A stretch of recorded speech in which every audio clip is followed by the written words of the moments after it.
안녕하십니까. 이병기 선교사입니다. 조종사 출신 선교사가 전하는 예수님 이야기 4월 세 번째 주일 말씀입니다. 오늘 말씀 나눌 내용의 제목은 예수님은 왜 부활하셨나요? 이렇게 정했고요. 성경 말씀은 예수님의 부활이 우리에게 소망을 준다는 말씀으로 시작하겠습니다. 고린도전서 15장 19절에서 20절. 만일 그리스도 안에서 우리가 바라는 것이 다만 이 세상의 삶뿐이면 모든 사람 가운데 우리가 더욱 불쌍한 자이니라. 그러나 이제 그리스도께서 죽은 자 가운데서 다시 살아나사 잠자는 자들의 첫 열매가 되셨도다. 예수님을 믿는 우리는 세상 사람들보다 상당히 불편하게 살아가야 됩니다. 주일날 마음대로 놀러가지 못하고요. 교회 예배 들으러 가야 되죠. 세상 사람들이 좋아하고 즐기는 것 모두 하지 못하도록 합니다. 11조, 또 건축헌금, 감사헌금, 불의이웃도 경금, 온갖 제목의 헌금 드려야 됩니다. 예수님이 보여주신 부활이 없었다면 우리 예수님 믿는 사람들은 정말 불쌍한 사람들이었을 것 같습니다. 먼저 오늘 말씀 시작하면서 우리가 지금 무엇을 믿는가 이거 복습하겠습니다. 하나님이 천지 만물 창조하셨고 인간이 죄를 지었습니다. 죄를 지은 인간은 벌을 받는 인생을 살아야 했고요. 죽어야 했고 지옥에 가야 했습니다. 인간을 너무 사랑하셨던 하나님이 자기가 인간 대신에 그 모든 벌을 대신 받으시겠다고 인간의 몸을 입고 이 땅에 내려오셨고요. 인간을 대신해서 채찍에 맞으셨고 십자가에 못 박히셨고 죽고 무덤에 들어가셨습니다. 그리고 3일 만에 부활하시고 40일 후에 하늘로 승천하셨습니다. 그리고 예수 믿는 사람들은 하나님의 자녀가 되고 하나님의 자녀로서 하나님의 통치를 받는 인생을 살아가고요. 죽어서는 천국에 간다는 것이 복음이라고 합니다. 그리고 복음을 믿는 것을 예수님을 믿는 것이라고 합니다. 오늘 그 복음 중에서 예수님이 부활하셨던 그 부분 특별히 함께 나누려고 합니다. 예수님은 우리의 죄값을 대신 지불하시기 위해서 채찍에 맞으시고 죽으셔야 했습니다. 예수님이 이 땅에 오시기 700년 전에 예수님이 고난받아야 됨을 이사야 선지자가 이렇게 예언합니다. 그가 찔림은 우리의 허물 때문이요 그가 상함은 우리의 죄악 때문이라. 그가 징계를 받음으로 우리는 평화를 누리고 그가 채찍에 맞음으로 우리는 나음을 받았도다. 그러나 또한 예수님이 하나님이심을 보여주기 위해서는 반드시 죽음을 이기고 부활하셨어야 하고요. 실제로 또 그렇게 부활하셨다는 겁니다. 로마서 1장 3절 4절 그의 아들에 관하여 말하면 육신으로는 다윗의 혈통에서 나셨고 성결의 영으로는 죽은 자들 가운데서 부활하사 능력으로 하나님의 아들로 선포되셨으니 곧 우리 주 예수 그리스도시니라. 또한 예수님이 반드시 죽음을 이기고 부활하셨어야 하는 또 하나의 이유는 우리에게 부활의 소망을 주시기 위함입니다. 오늘 본문의 말씀으로 선정했습니다. 만일 그리스도 안에서 우리가 바라는 것이 다만 이 세상의 삶뿐이면 모든 사람 가운데 우리가 더욱 불쌍한 자이니라. 그러나 이제 그리스도께서 죽은 자 가운데서 다시 살아나사 잠자는 자들의 첫 열매가 되셨도다. 즉 우리도 예수님처럼 부활하게 될 건데요. 예수님 재림하실 때 그때 예수님을 믿고 죽었던 사람들이 예수님처럼 제일 먼저 부활하고요. 그때 살아있으면서 예수님을 믿고 있던 사람들이 예수님처럼 부활의 몸으로 변화합니다. 그리고 나중에 모든 죽었던 사람들이 심판을 받기 위해서 부활합니다. 그러니까 예수님의 부활은 우리 모두에게 매우 중요하다는 것을 제가 소개해드리고 있는 것입니다. 즉 우리 모든 사람들은 예수님처럼 부활한다는 겁니다. 그러나 한쪽은 예수님과 함께 천국의 삶을 누리기 위해서 부활하고요. 또 한쪽은 지옥의 형벌을 받기 위해서 부활합니다. 예수님 말씀입니다. 선한 일을 행한 자는 생명의 부활로 악한 일을 행한 자는 심판의 부활로 나오리라. 자, 그렇다면 그렇다면 예수님의 부활을 예언한 구약의 성경 말씀이 좀 있을까요? 자, 예수님의 부활에 대해서 예수님이 이 땅에 오시기 훨씬 전부터 아주 많은 예언들이 있었습니다.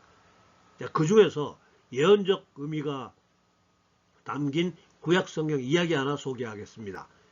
지금으로부터 2700년 전 하나님이 요나 선지자에게 이웃나라 수도인 니느웨로 가서 하나님의 심판이 가까웠음을 선포하라고 하셨습니다. 즉 회개하라고.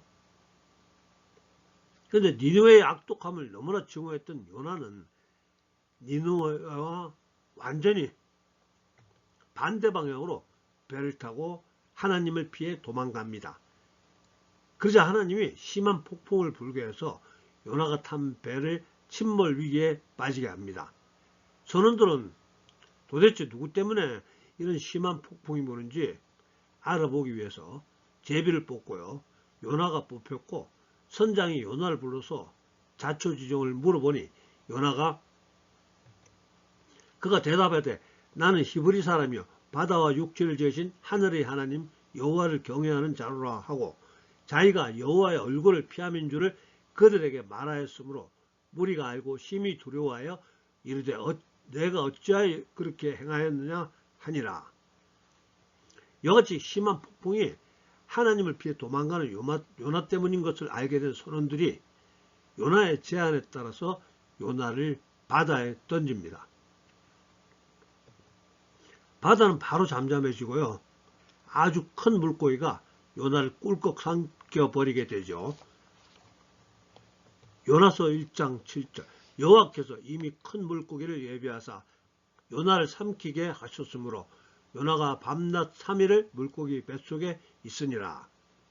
자, 그리고 그 물고기가 3일 후에 요나를 해변으로 토해내는 바람에 요나는 할 수 없이 하나님 말씀대로 니느웨로 심판을 선포하러 가게 됩니다. 그리고 예수님도 설교 중에 이 이야기를 인용해서 자기의 죽음과 부활을 이렇게 암시해 주시고 있습니다. 요나가 밤낮 사흘 동안 큰 물고기 뱃속에 있었던 것 같이 인자도 밤낮 사흘 동안 땅속에 있으리라. 또 예수님의 부활은 예수님보다 1000년을 앞선 다윗이 자기의 노래를 통해서 선포했었습니다. 다윗은 예수님 마음을 이렇게 노래합니다. 시편 16장 9절에서 10절 이러므로 나의 마음이 기쁘고 나의 영도 즐거워하며 내 육체도 안전히 살리니 이는 주께서 내 영혼을 수월에 버리지 아니하시며 주의 거룩한 자를 멸망시키지 않으실 것임이니이다. 즉 예수님이 이 땅에 오시기 1000년 전에 예수님은 부활하신다는 예언의 노래가 불렀습니다. 자, 지금부터는 예수님 죽음과 부활에 대한 성경 복음서의 이야기를 일이 일어난 순서대로 한번 살펴보겠습니다. 다 아시겠지만요. 먼저 예수님은 당연히 고난당하시고 죽고 부활하시기 위해서 인간의 몸을 입고 이 땅에 오셨었지만 그렇다면 유대인들은 도대체 왜 예수님을 죽였을까요? 유대인들이 예수님을 죽이게 된 표면적인 이유는 예수님이 하나님이라고 하셨기 때문입니다.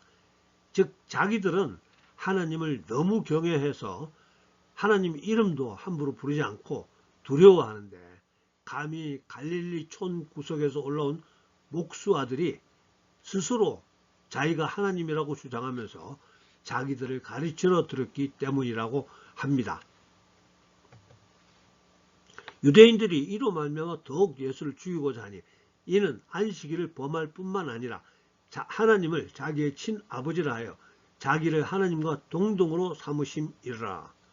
이런 이유로 유대인들에게 잡혔던 예수님은 로마 총독 빌라도에게 넘겨집니다. 왜 그러냐 하면 유대인들이 예수를 함부로 사형시킬 수는 없었기 때문입니다. 즉 십자가형은 로마 총독의 고유 권한이었다고 합니다. 근데 예수님을 신문하던 총독 빌라도는 예수님을 사형시킬 만한 죄를 찾지 못하고 정말로 석방시키고 싶었습니다. 그래서 마침 유대인들이 명절에는 죄수 한 명을 놓아주는 전통이 있기 때문에 예수님을 풀어주려고 시도했었습니다. 근데 유대인들은 다른 죄수를 풀어주고 예수님을 십자가에 못 박으라고 소리 지릅니다. 마태복음 27장 23절 24절 빌라도가 이르되 어찌미냐 무슨 악한 일을 하였느냐 그들이 더욱 소리질러 이르되 십자가에 못 박혀야 하겠나이다 하는지라. 빌라도가 아무 성과도 없이 도리어 밀란이 일어나려는 것을 보고 물을 가져다가 무리 앞에서 손을 씻으며 이르되 이 사람의 피에 대하여 나는 무죄하니 너희가 당하라. 총독 빌라도는 백성들의 폭동을 우려해서 십자가형을 허락하게 되지만은 죄 없는 사람을 죽이고 저주를 받을까 우려해서 그렇다면 저주는 너희 유대인들이 받으라고 하면서 손을 씻게 됩니다. 그러자 유대인들은 백성이 다 대답하여 이르되 그 비를 우리와 우리 자손에게 돌릴지어다 하거늘. 즉 걱정 마십시오. 그 저주는 우리 유대인들이 감당할 테니 일단 그 자를 십자가에 못 박으소서, 이런 말입니다. 이렇게 해서 예수님이 십자가에 못 박히게 됩니다. 예수님은 그날 새벽 6시경에 빌라도 신문을 받으시고 오전 9시에 십자가에 달리셨고 6시간이 지난 후 오후 3시에 운명하셨다고 성경에 기록되어 있습니다. 마태복음 27장 45절에서 46절 제6시로부터 즉 정오부터 온 땅에 어둠이 임하여 제9시까지 오후 3시까지 계속되더니 오후 3시쯤에 예수께서 크게 소리질러 이르시되 엘리 엘리 라마 사박타니 하시니 이는 곧 나의 하나님 어찌하여 나를 버리셨나이까 하는 뜻이라. 마태복음 27장 50절에 예수께서 다시 크게 소리 지르시고 영원히 떠나시니라. 자, 이렇게 해서 예수님 돌아가시게 되고요. 자, 백성들로부터 존경받던 공회원인 아리마대 요셉이라는 사람이 있었는데요. 이 사람이 총독 빌라도에게 예수님 십자를 달라고 해서 자기를 위해서 준비했던 돌무덤에 예수님을 안장하게 됩니다. 요셉이 세마포를 사서 예수를 내려다가 그것으로 싸서 바위 속에 판 무덤에 넣어두고 돌을 굴려 무덤 문에 놓으매. 자, 이렇게 예수님 죽고 무덤 속에 들어가셨습니다. 그리고 예수님이 무덤 속에 들어간 그 요일과 날짜에 대해서 여러 가지 의견들이 있지만은 제가 일반 보통 사람들이 쉽게 이해할 수 있는 학설을 저는 주장하고 싶은데요. 예수님은 목요일 오후에 돌아가셨고 바로 무덤에 들어가셨는데 그 다음 날은 금요일이었지만은 대속죄일 같은 특별한 안식일이었을 것 같고요. 또 그 다음 날은 정상적인 안식일로 토요일이었습니다. 즉 안식일이 이틀 연속이었을 것 같습니다. 그래야 예수님에 대한 예언대로 밤낮 사흘 동안 땅속에 있으셨다는 것을 설명할 수 있기 때문입니다. 3일 후, 즉 일요일 새벽에 예수님이 부활하셨다는 겁니다. 일요일 새벽에 막달라 마리아를 비롯한 여인들이 예수님의 시신을 바를 향료를 준비하고 무덤을 찾아갔던 장면을 성경은 이렇게 기록하고 있습니다. 안식이 다 지나고 안식 후 첫날이 되려는 새벽에 막달라 마리아와 다른 마리아가 무덤을 보려고 갔더니 여인들은 무덤을 막아놓은 돌을 어떻게 움직여야 할까 걱정하고 있었는데요. 큰 지진이 나며 주의 천사가 하늘로부터 내려와 돌을 굴려내고 그 위에 앉았는데 그 형상이 번개같고 그 옷은 눈같이 희건을 지키던 자들이 그를 무서워하여 떨며 죽은 사람과 같이 되었더라. 자, 그때 천사가 여자들에게 말하여 이르되 너희는 무서워하지 말라. 십자가에 못 박히신 예수를 너희가 찾는 줄을 내가 아노라. 그가 여기 계시지 않고 그가 말씀하신 대로 살아나셨느니라. 와서 그가 누우셨던 곳을 보라. 여자들이 놀라서 무덤을 떠나 제자들에게 달려가는데 가다가 부활하신 예수님을 만나게 됩니다. 이에 예수께서 이르시되 무서워하지 말라. 가서 내 형제들에게 갈릴리로 가라 하라. 거기서 나를 보리라 하시니라. 여자들이 예수님 말씀대로 제자들이 모여있는 곳으로 달려가서 예수님 부활과 예수님 만났던 것과 예수님 말씀을 전했지만 제자들은 믿을 수가 없었습니다. 그리고 제자들 중에서 두 사람이 크게 실망하고 예루살렘에서 가까운 엠마오라는 마을로 내려가고 있었는데요. 부활하신 예수님이 그들에게 합류하시게 됩니다. 누가복음 24장 15절에서 16절로 그들이 서로 이야기하며 문의할 때 예수께서 가까이 이르러 그들과 동행하시나 그들의 눈이 가려져서 그인 줄 알아보지 못하거늘. 예수님은 자기를 알아보지 못하는 자기 제자들에게 예수님의 죽으심과 부활에 대한 해석을 해주시면서 엠마오라는 마을로 내려가서 도착하게 되었고요. 엠마오의 한 주막에서 음식을 먹으면서 그들의 눈을 열게 하셔서 예수님을 알아보게 하셨습니다. 그들 눈이 밝아져 그인 줄 알아보더니 예수는 그들에게 보이지 아니하시는지라. 자, 두 명의 제자들이 놀라서 즉시 다시 예루살렘으로 올라갑니다. 예루살렘으로 올라간 제자들이 그곳에 모여있던 다른 제자들에게 자기들이 겪었던 일을 보고하고 또 그곳에 남아있던 제자들도 예수님을 만났다는 사람이 있다고 하고 이렇게 대화를 나누는 중에 예수님이 그들 모두에게 다시 나타나십니다. 놀랍고 두려워하는 제자들에게 예수님은 예수님이 못 박히셨던 손과 발을 보여주시고 제자들이 드린 생선도 잡수시고 함께 말씀을 나누셨습니다.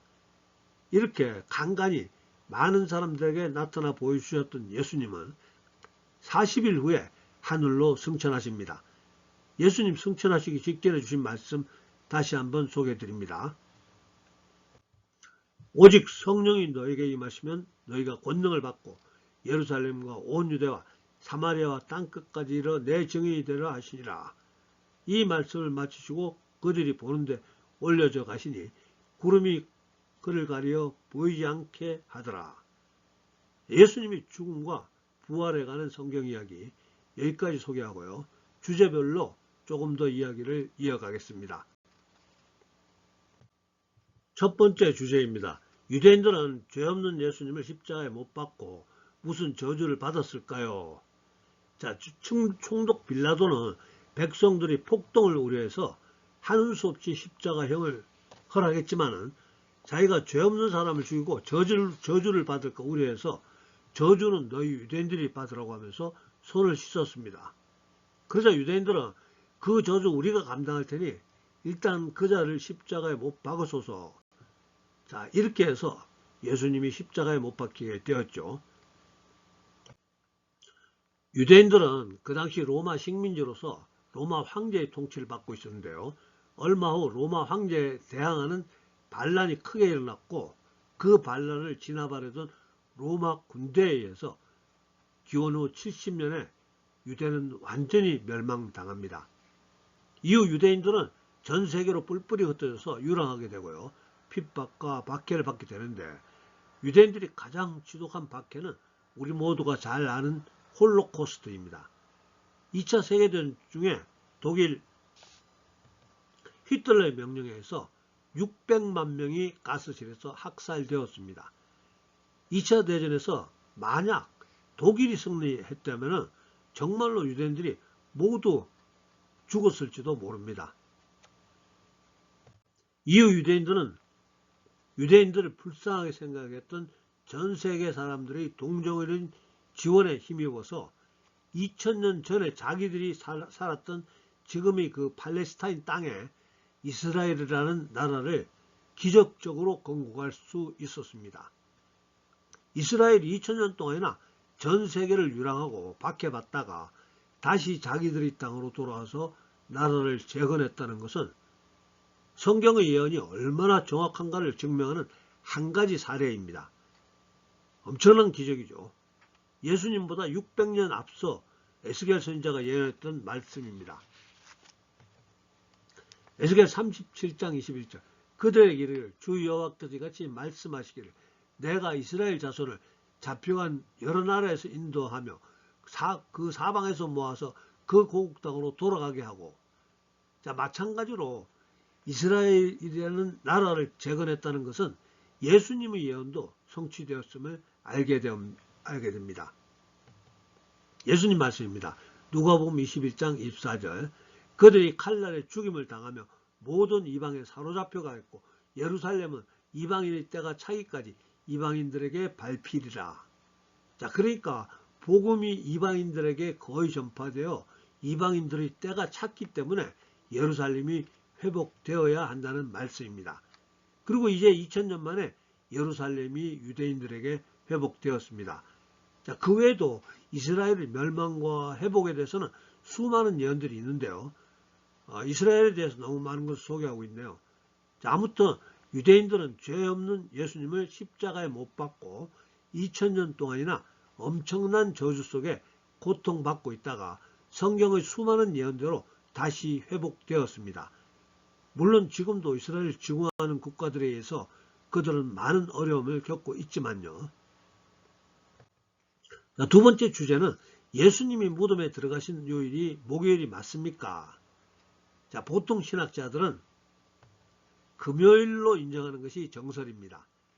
그런데 예수님이 무덤 속에 밤낮 3일을 계셨어야 된다는 예언과 또 막달라 마리아가 일요일 새벽에 찾아갔을 때 예수님이 부활하셨음을 알게 되었기 때문에 저는 그 두 가지 전제를 고려해서 목요일에 예수님이 무덤에 들어가셨을 것으로 해석했습니다.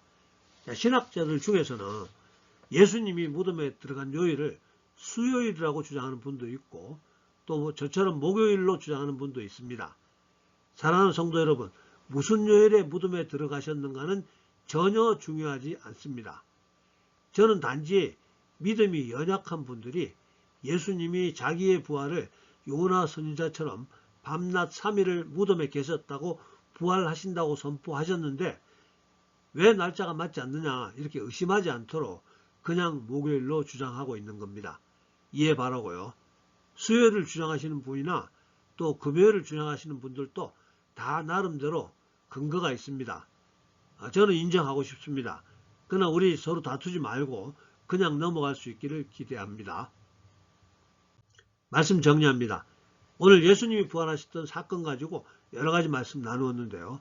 예수님을 믿는 우리는 당연히 예수님이 하나님이신 것과 우리의 죄사함을 위해 인간의 몸을 가지고 이 땅에 오신 것, 유대인들에게 붙잡혀 채찍 맞으시고 죽고 무덤에 들어가셨다가 3일 만에 부활하시고 40일 후에 승천하시고 지금도 성령님으로 우리와 함께 하시며 우리를 지켜주시고 우리의 삶을 인도하고 계심을 믿는 것입니다. 자, 사랑하는 성도 여러분, 예수님 분명히 부활하셨습니다. 우리도 예수님처럼 예수님 따라서 부활할 것입니다. 조금 힘들더라도 잘 참고 인내해서 예수님 다시 만나게 되면은 우리 모두 다 잘하였도다 착하고 충성된 종아 이런 칭찬 받을 수 있는 우리 모두 되시기를 예수님 이름으로 축복합니다. 기도하겠습니다. 사랑과 은혜 많으신 아버지 하나님, 오늘도 사랑하는 주의 자녀들 함께 예배드릴 수 있음을 감사드립니다. 오늘 특별히 예수님 부활을 기념하며 부활에 대한 말씀 나눌 수 있게 감사합니다. 아버지 하나님, 우리는 예수님이 하나님이심을 믿고 있으며 예수님이 부활하시고 승천하셨음을 믿고 있습니다. 예수님 부활을 믿고 또 우리 자신도 부활의 소망을 갖고 살아가는 우리들 주님 기억해 주시옵시고 성령으로 기름 부어 주시옵소서. 하나님 자녀답게 당당하게 살아갈 수 있도록 지혜를 더해 주시옵시고 건강 지켜 주시옵시고 어떤 어려운 상황과 환경 잘 극복해 나갈 수 있도록 힘을 더하여 주시옵소서. 예수님도 모르는 사람들에게 조롱받지 않도록 우리에게 은혜와 축복을 허락하여 주시옵소서. 우리를 통해서 예수님 이름이 높임을 받을 수 있도록 우리를 사용하여 주시옵소서. 지금은 우리 구주 예수님의 은혜와 아버지 하나님의 극진하신 사랑과 성령님의 감동과 교통하심이 오늘 예배에 참석한 우리 모두에게 또 우리들의 가정과 일터와 섬기는 교회에 지금부터 영원토록 함께해 주셨기를 간절히 축원하옵나이다. 아멘. 예, 감사합니다. 할렐루야. 다음 주에 뵙겠습니다.